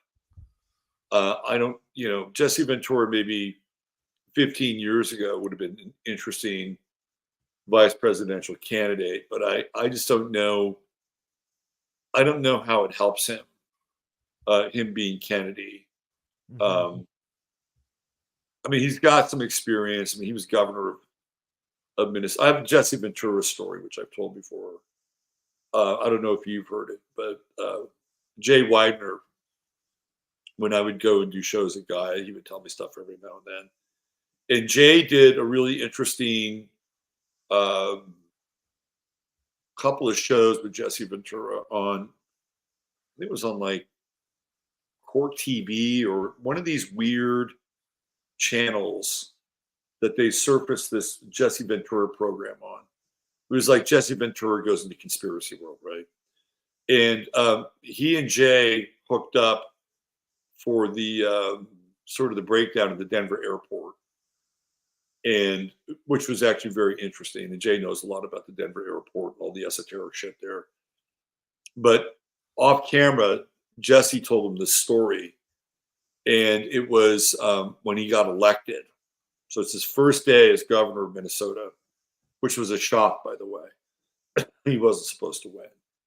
And he goes into the governor's office, and his aide says, "Welcome to your first day, Mr. Ventura. There are some people that would love to meet you, and I'm going to introduce you." He's like, "Okay, great." So this guy takes him down into sort of the basement of the Capitol in Minnesota, and he opens the door, and Ventura walks in this room, and there are all these people in the room, and he began to look at them, and he started to recognize them. He's like, "Oh, that's my dry cleaner. Oh, that's this person." Like all these people were plants, right? Like they had gigs and they were intelligence. That they were embedded, and they had known Jesse Ventura just by doing day-to-day shit. That's who was in this room. And basically what they said is like, Jesse, like, "Who are these people?" And they said, "Well, they work for us." Right. And then this is what Jay said. They wanted to know everything about Jesse Ventura. Like he was still a bit of a mystery to them, and he wasn't supposed to be elected governor, and he had to like be debriefed by all these people. And it's a really weird story, right? Like you don't know in your day-to-day life who you're running across and who they might work for. Mm-hmm. And I'm sure it weirded him out. And I don't think Jesse would lie to Jay. Right. Like, I don't think you just tell him a tall tale. But yeah, I don't think he's got much left in the tank. And if I were RFK, I'd probably be more inclined to pick somebody like Tulsi Gabbard. You know what's weird about Ventura is we're currently living in his libertarian paradise, right? Yeah, you're right. Yeah. So. And he hates Donald Trump. He can't stand Donald Trump. Yeah. But it's just interesting because it's like I got the sense, in the summer when I see Aaron making these media appearances, that he's being groomed for a big role. I'm not sure if it's necessarily vice president of the United States, but I don't think we'll ever see the end of him. Like if he retires from football, he's likely to host Jeopardy, it seems. He's done it before, yeah, right. So that's like, here's the thing, like if you're a host, if you're hosting Jeopardy, you're hosting the Joe Rogan Experience, you're Tucker Carlson, that's a powerful seat. You know what I mean? It's a very elite group. Yeah. And again, the title is From Influencers to Influence. And that's what we're talking about. And, we can go down the list here. We got The Rock, who's another wrestler like Jesse Ventura was. Mm-hmm. And there's been talk about The Rock being president for at least a decade now. Like in conspiracy circles, like people are convinced that this guy's going to be president one day. Mm-hmm. And, he's made some very interesting visits to the White House at times that normal people, like he met recently with Lloyd Austin, I think, or somebody connected to the DOD. Like he got the full kind of military debriefing. Like why is The Rock at the White House meeting with military guys? Mm-hmm. Unless they want to promote him. And, and again, if you look at each and every one of these individuals that we're talking about here, with the exception of maybe Jesse Ventura, they're products of the media and they're products of a certain type of social influence that is being created for them. Shannon Sharp, I don't think Shannon Sharp wants to be in politics, but, he is clearly being promoted as a major influencer, and particularly within Black media, right? Like Shannon Sharp has rocketed to the top, and he's got some talent. Both you and I agree that he's kind of funny, and he and Ocho Cinco have a good chemistry. They're opposite signs, by the way. Ocho Cinco is a Capricorn, and Shannon's a Cancer. But again, he's somebody that's kind of like a turtle on the fence post, and he's being put there to influence people at a very high level without a lot of sophistication in a lot of ways, right? There's not a lot of sophistication. And he can be emotional, and he really came on strong during the whole BLM thing. Everybody fucking loved him because he went to the BLM well every day when he was on with Skip Bayless. So he's done all the right things. He said all the right things, and he's being, like majorly promoted. Then you got Charles Barkley sitting right in front of him. And Charles is another guy that's being promoted. And he does this show now with Gayle King, and the graphic for it is King Charles, right? Gayle King. Is that Oprah's buddy? Yeah, that's Oprah's gal pal, right? And it's interesting because The Rock was kind of at the forefront of that whole Hawaii thing, along with Oprah, right? Yeah. Bizarre. Yeah. Well, so Gayle King is kind of like Charles's handler in some ways, but when you look at the graphic for the show, it says King Charles. Mm-hmm. And it's interesting, the timing around this, because it's this program with Gayle King is happening as King Charles from England kind of goes underground. Like he kind of vanishes from the scene. And now Charles Barkley assumes the title of King Charles. And it's this really weird kind of like body snatcher moment, right? And he has this weekly platform now with Gayle King, and he's virtue signaling with the purple tie because he's part of the Purple Revolution. And what's also interesting is he's from Leeds, Alabama. And of course, there's a Leeds in England as well. So there's these weird connections. And before this, right, he was, Sir Charles. So he's been promoted from a sir to a king. And it's another guy. Now, back in the day, people would ask him, well, do you have any political aspirations? And he would say, no. but he's getting to a point where it would be very easy for him to trade in all these guys, even Shannon, who I don't think is very sophisticated, they could trade in their influencer position to have influence. And I wouldn't be surprised if, somewhere in this mix here, we probably should have left some space for Stephen A. Smith over here, who's definitely going to go into the political world. He's made no bones about it because, Shannon Sharp is like kicking his ass in terms of ratings for a show. And he's been on his podcast. He's talked about it on First Take. Oh, I'm definitely going into politics. And he and Charles Barkley were talking politics, and Stephen A's, I'm a fiscal conservative and a social liberal. Like, what the fuck does that mean? Like you can't do that.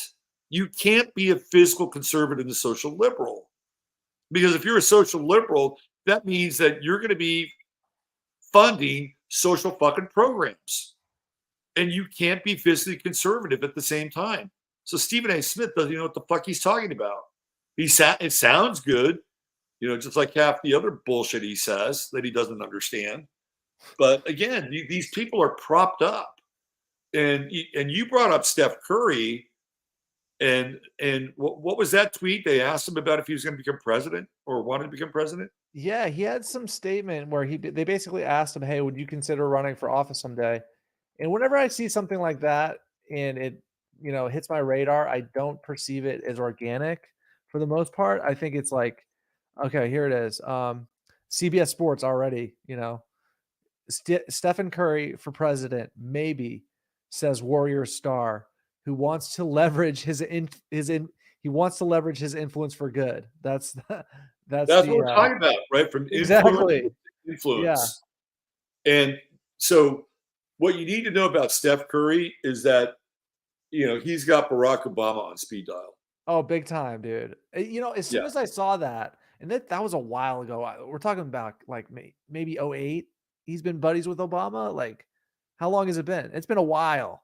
Yeah. But as soon as I saw it, I'm like, this is grooming. Like, he's being groomed for a role. He's being totally groomed. Totally groomed. And just think of like all the kids that idolize Steph Curry.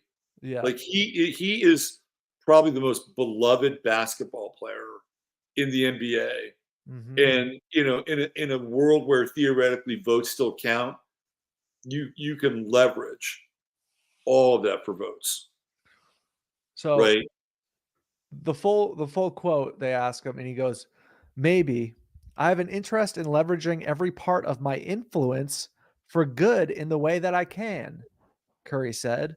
"So if that's the way to do it, then I'm not going to say the presidency, but politics. But if politics is a way that you can create meaningful change, or if there's another way outside of politics." So he's not ruling out politics. He wants to use his influence for good. He knows how to use ambiguous terms like hope and change. He's already good at it. He's a Pisces. Okay. He and Barkley are Pisces. So you got Sag. What is Jesse?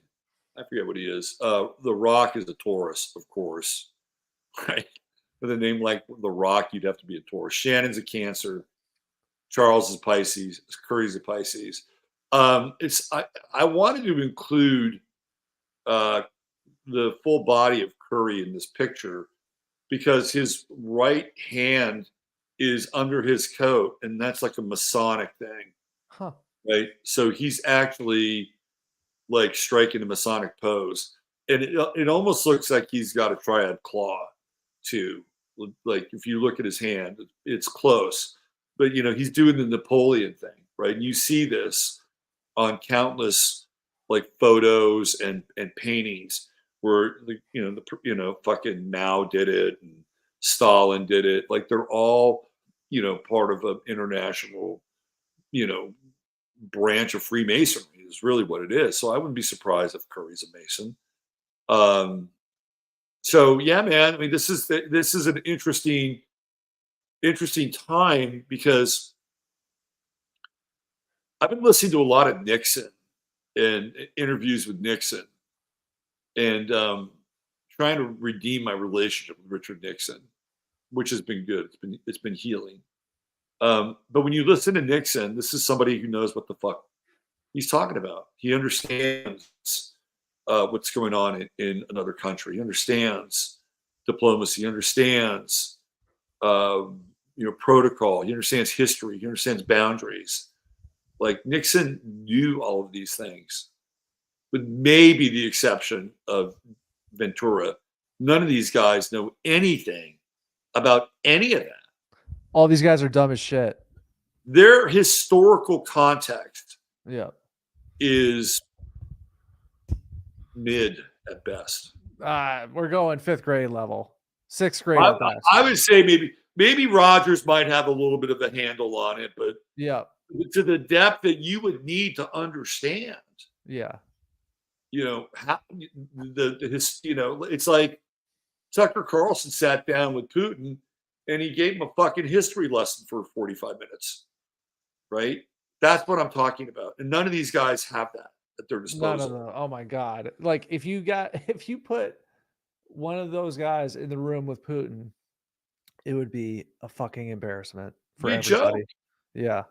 It'd be a joke. And so, and again, if you look at the majority of them, well, maybe with the exception of Rodgers and Ventura, but let's just take these 4 guys right here, right? What do they all have? They all have handlers. They all have assistants. They all have consultants, right? They've got teams. Yeah. That's what they have. They have teams, and their teams provide, this person does this does this, and that's how they operate. Well, I have a question for you. Yeah. Within those teams that work for these guys, do you think it's a situation similar to Mr. Ventura where they might have a job with Steph, but they might have another job? Oh, sure. Absolutely. Mm-hmm. Absolutely. And for a long time, people have, made this connection that Aisha is Curry's handler. And I don't have a problem with that. I mean, she has that kind of very forceful personality. Like she's kind of, you can tell she's kind of running the show. And Aisha Curry would love to be the first lady of the United States. Mm-hmm. Right? That would be an absolute, kind of wet dream for her. Yeah. So dream. Yeah, they have these teams, and they lean on, and that's kind of like how, and we all need support, right? Like even somebody like Nixon had people around him. But you have to have a working knowledge of theoretically how the world works in order to be in that position. But in the real world now, these guys are the perfect candidates because they don't have it. And they can be led around by the nose, and everybody just tells them how great they are. And, says, well, this will help this segment of our society and this segment of our society. And it all sounds good and it feels good. And they're like, okay, yeah, I'm down with that. I'm good with that. And that's how this thing will evolve or de-evolve.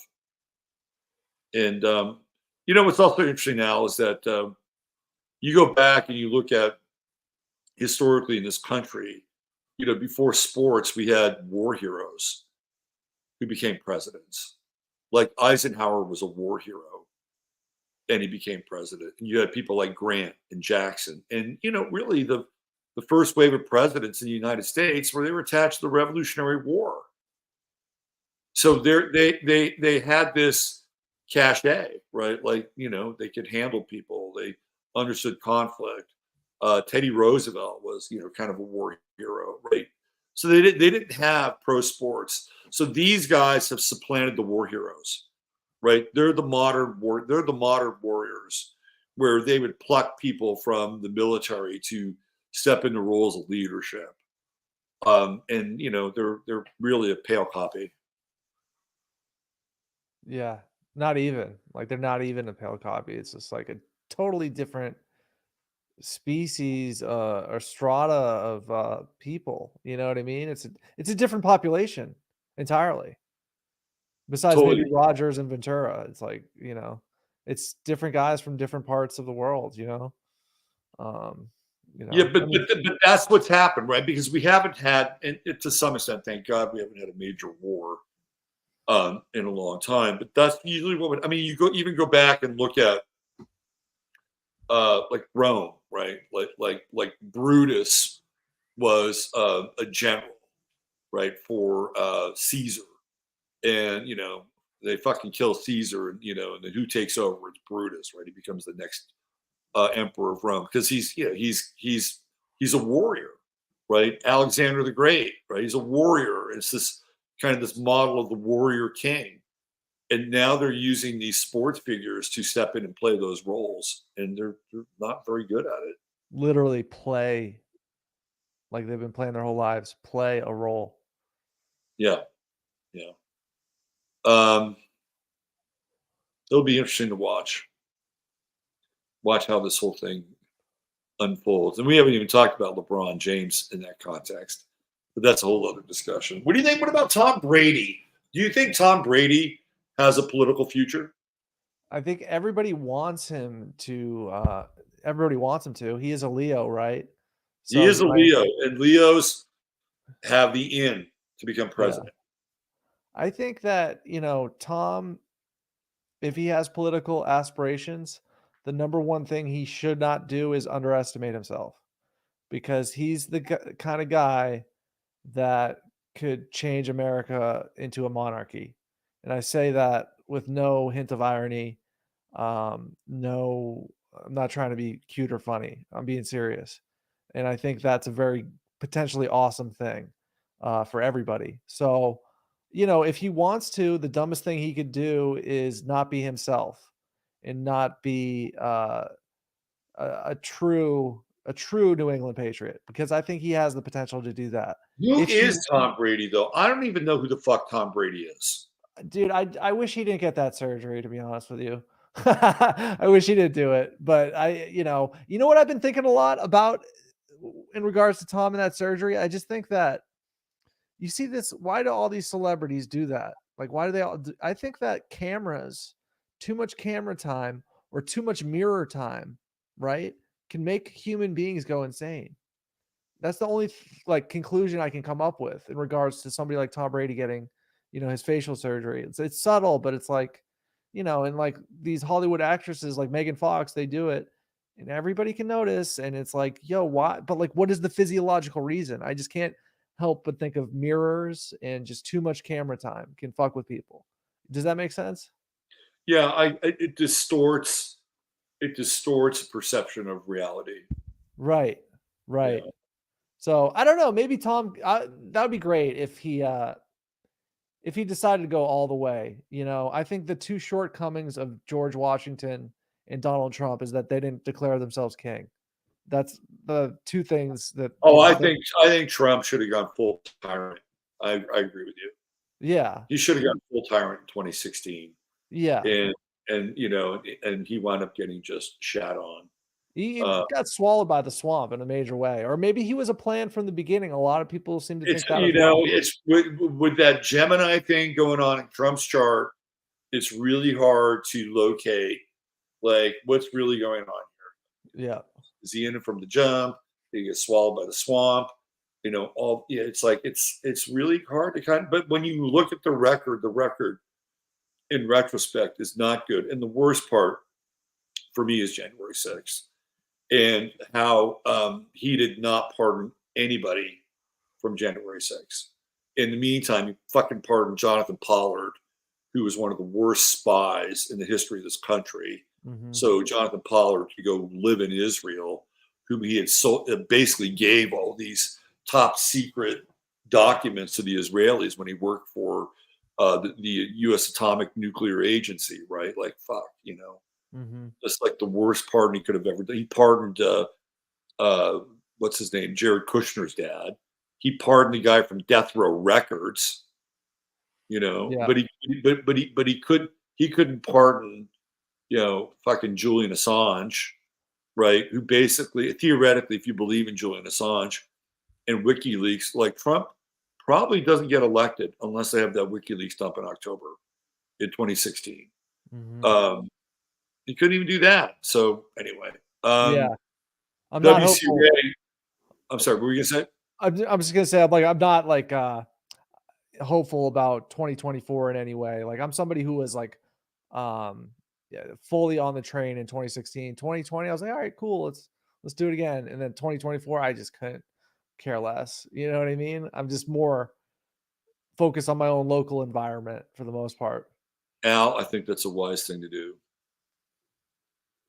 So WC Ray put this up in chat, and I completely agree. Convenience destroyed this society. I totally agree with that. One of my sayings over time has been convenience is the Antichrist.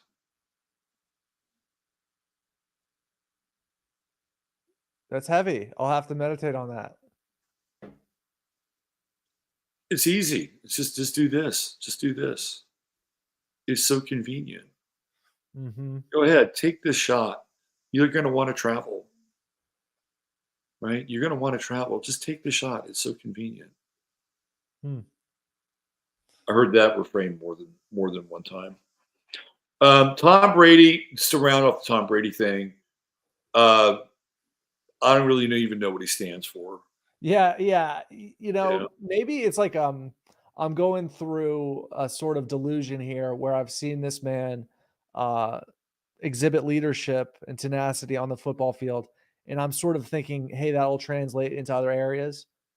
Probably, and maybe not, but who knows?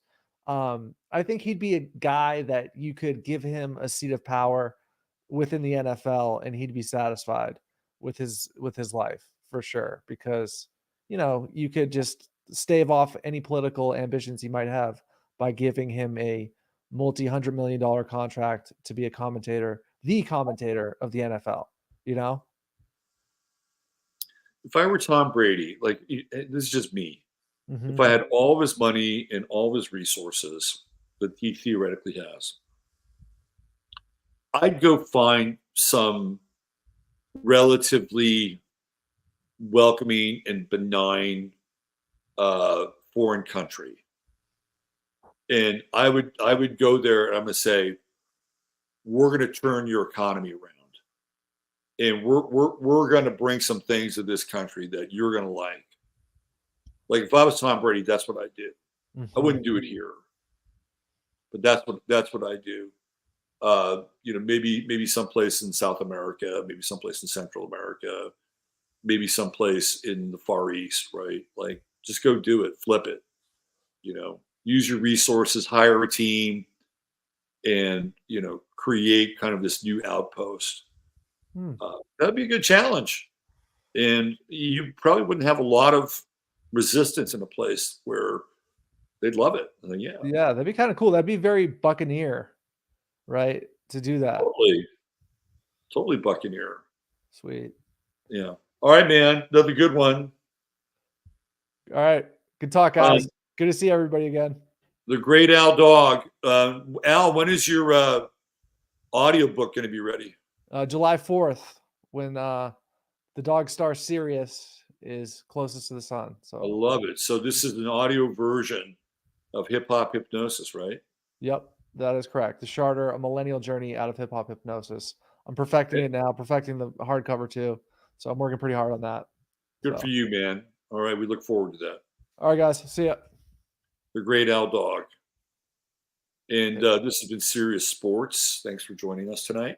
We'll be back tomorrow on this channel with the Astro weather and 15 Minutes of Flame. And the link for 15 Minutes of Flame is actually inside the description for Astro weather. And Tom and Steve and Ryan and Michael all post the link in chat. So if you're there, it's pretty simple. And if you want to go there and listen to today's show, just go to today's Astro weather, scroll down, link is there. And that's it. Thanks for being here. Thanks for supporting the show. Hit the like. That's always helpful. And if you haven't subscribed to the channel, please do that. There's a lot of programming that goes on here. All right. Thanks, everybody. Thanks for your support. Take care. Love you all. Bye for now.